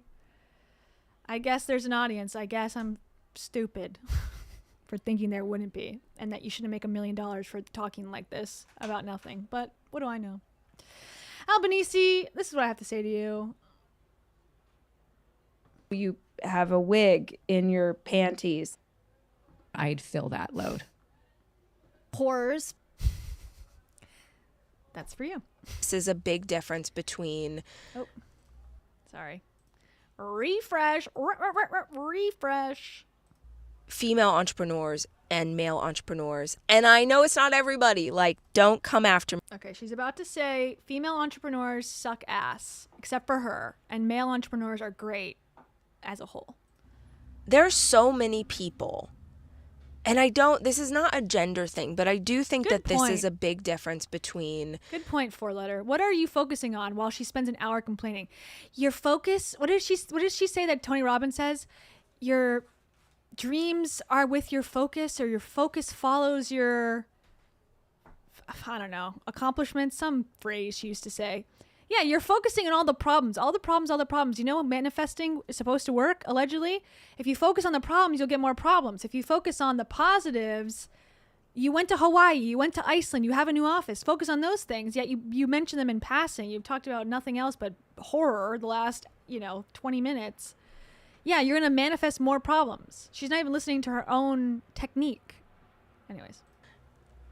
Female entrepreneurs and male entrepreneurs. And I know it's not everybody. Like, don't come after me. But, like, if you're a mama and you're building a business versus, like, if you're a dad and you have a partner and, like, there's someone to help. Typically, not always, but. Or dada, as we should call it. If we're calling women mamas, we need to call dads dadas. Okay? Dadas. What is she on about? Typically, what's happening at home and what's happening with the kids, with the family, is not always put on the dad entrepreneur. So if you're a mom entrepreneur, you a lot of times have to make decisions. Hey, I could do this thing and it would really grow my business and it would really help in this way. But if I do this thing that really helps in this way and grows the business, it also means sacrificing something at home. And I truly don't know an entrepreneur who is a mother who chooses the business over the family, ever. I don't know. Except for Rachel. Except for her. She chooses to go out of town purposely to get away from her kids. She's said that multiple times. So is she the only one who picks the business over family? Maybe, according to her. That. I think at times that means that when you're a mom and you're an entrepreneur, at times you go a bit slower. You can't move as fast. Yes, certainly you could delegate things out. And if I had, like, I don't know, people to do things, I wouldn't need to be here today. I will make the choice about what is best. You had a project manager and you fired him. Whose fault is that? For my family, over what is best for my business, over what is best for myself, 100 times out of 100. When you have kids, when you have a family, or when you have a partner and you sort of have that mindset, it means that things aren't always going to be perfect. It means that things are going to be clunky. If you've been with me for a while, you know I've recorded 1 million episodes, like in my closet, in my car, in my kid's bedroom. Like, this is my reality. I was watching Stephen Bartlett this morning, who I love, Diary of a CEO. I was watching him on YouTube, and he's great. No. If like, I know his podcast is massive, so you guys must have heard him at this point, but he does this sort of vlog, like day in the life. I was watching him like jet all over the world, and he's in LA and London, and he's in Cannes, and he's like doing this cool. I'm like, this is amazing. And I'm like literally lusting after his life. And I'm just like, I have 4 kids. I can have pieces of that. I can have moments of that, but I can't have it at that level. And that's not a bad thing, because I know that there will be a day, I'm experiencing it right now. My oldest is about to go off to college and he won't be here. And every time I think of that, I'll tell you, there was another mom who told me, she was like, oh, don't worry. By the time, she's like, with my daughter, by the time she left for college, like we were so sick of each other. We're so ready. I am telling you guys, that is not me. That is no shade to her or anybody else who's like, yes, like give me freedom and then we'll reconnect at the holidays. I am so close with my kids, and I am so close with my son.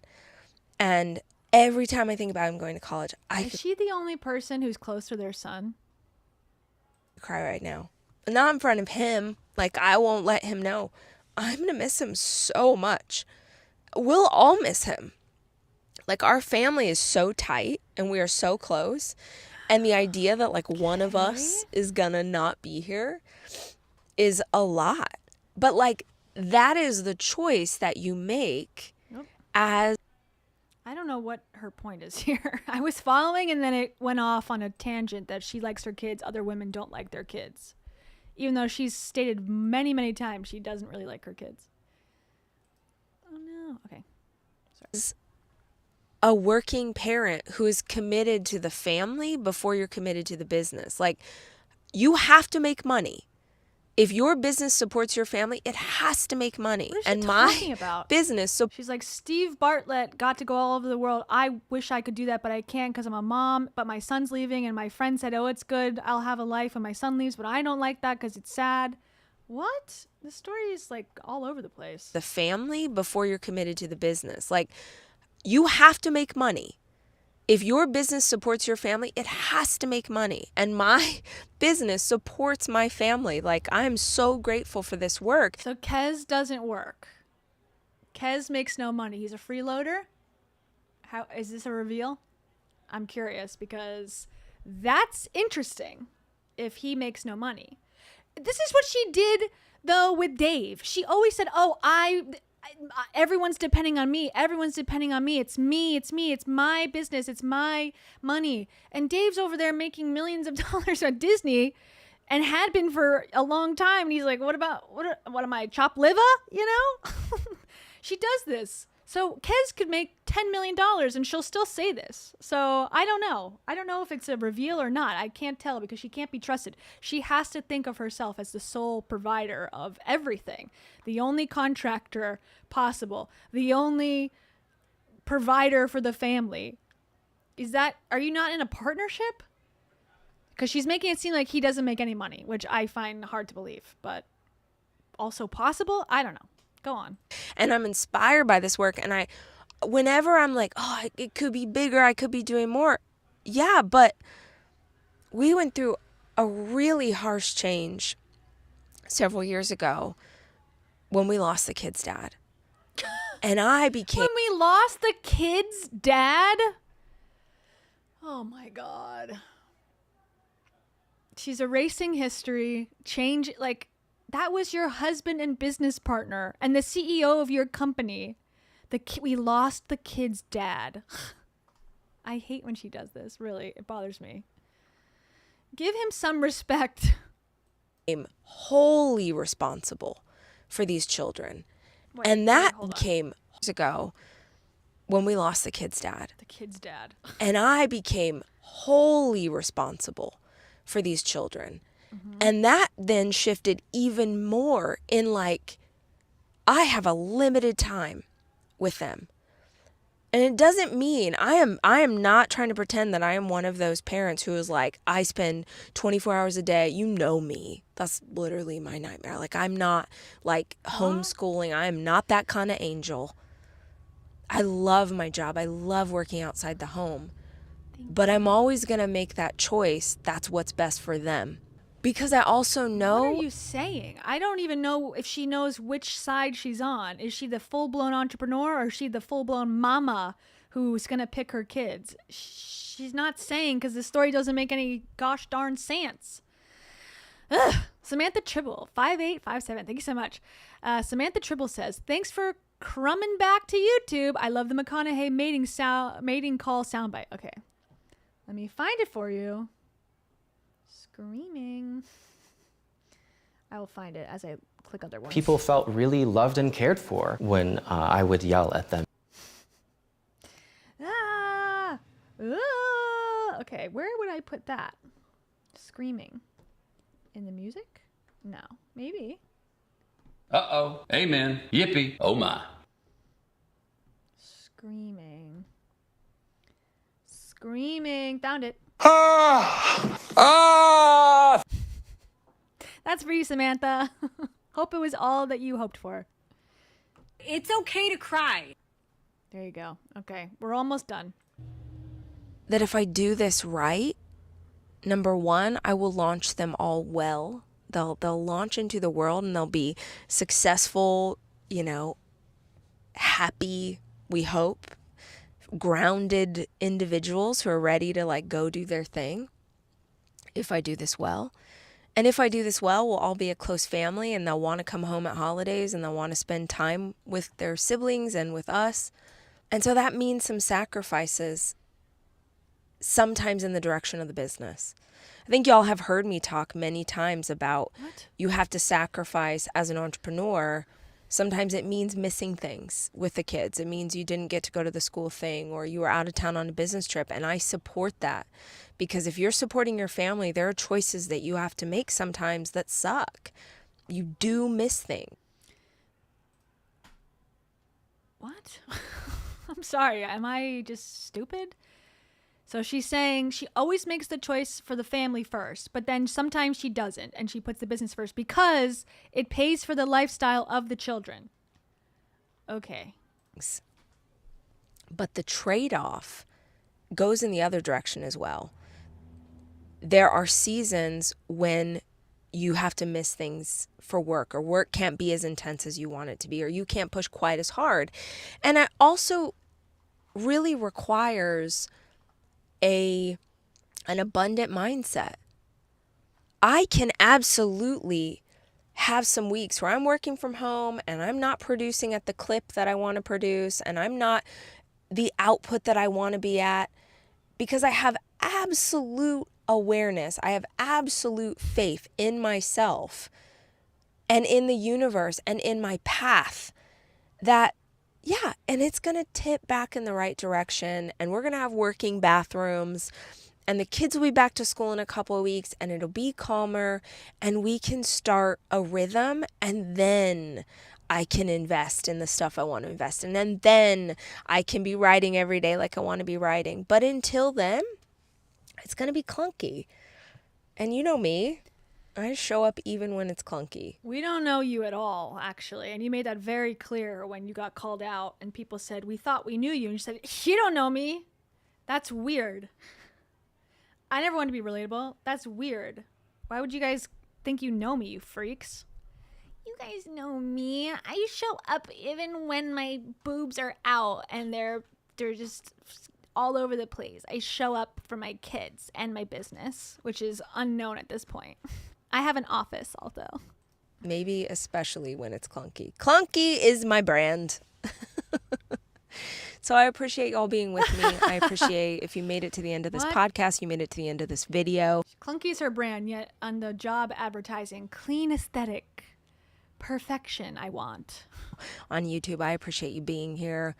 Please know that I'm thoughtful of this community and I really care about the work that we do and the things that we create for you. What things are they creating? Story time about my bad contractor? Oh, I'm so passionate about the things we create for you. Me talking into a mic about nonsense for far too long. That was only 32 minutes, 53 seconds. Could have been a 30-second Instagram reel. holy and broken hallelujahs. Okay, well, that's that. I don't have any more gas in the tank to listen to her anymore. I'm sorry to say. This isn't the Camino story that or skiing or walking up the Mount Everest mountain, you know? Next time we'll be back. I think I'm switching to Wednesdays because in my new town that I live in now, there's tennis practice on Thursday night, and I would like to do that so I can make friends and play tennis. So I think I'm going to switch officially to constant Wednesday. Hopefully that works for y'all. And we're going to talk about other topics, and I'm going to get back in the swing of things. I know before I moved sort of unexpectedly. I kind of had been talking about it for a while, thinking about it for a while, and I pulled the trigger because I don't want to get too into the parasocial relationship stuff, but yeah, something, I don't want to say, that sounds more ominous than it is. My boo thing that I was previously with, that you might have seen on my Instagram in the past, we officially broke up. It was kind of like a thing that was happening for a while, and we officially broke up. And I mean, we broke up a while ago, but to be fair, we were still, talking and communicating and, seeing how things went. And then officially we broke up. So it was time for me to get out of town, hit the road, start my life over again. So that's sort of the impetus of this move. So now I'm in the big city, living the single life, and I need to make some more friends. That's my goal, and to make more content as well over time. Yeah, let's meet on Wednesdays. I know I talked about before I moved that I would do more times a week. I don't think I'm ready to commit to that yet, but maybe in the winter, because I do have winters now. So that's a clue as to where I live.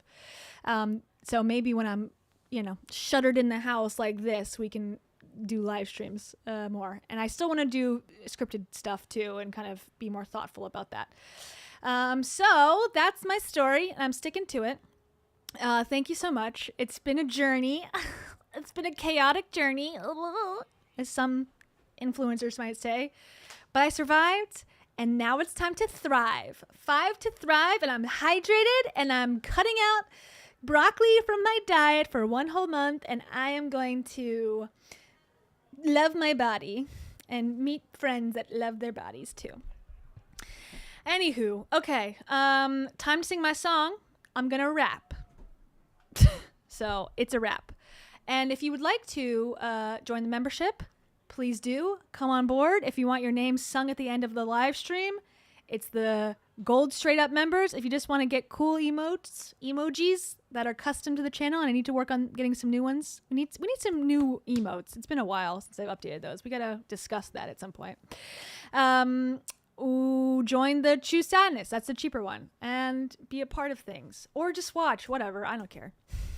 It's all good. It's all good. Whatever you do, I'm cool with it. All right, time to sing a goodbye.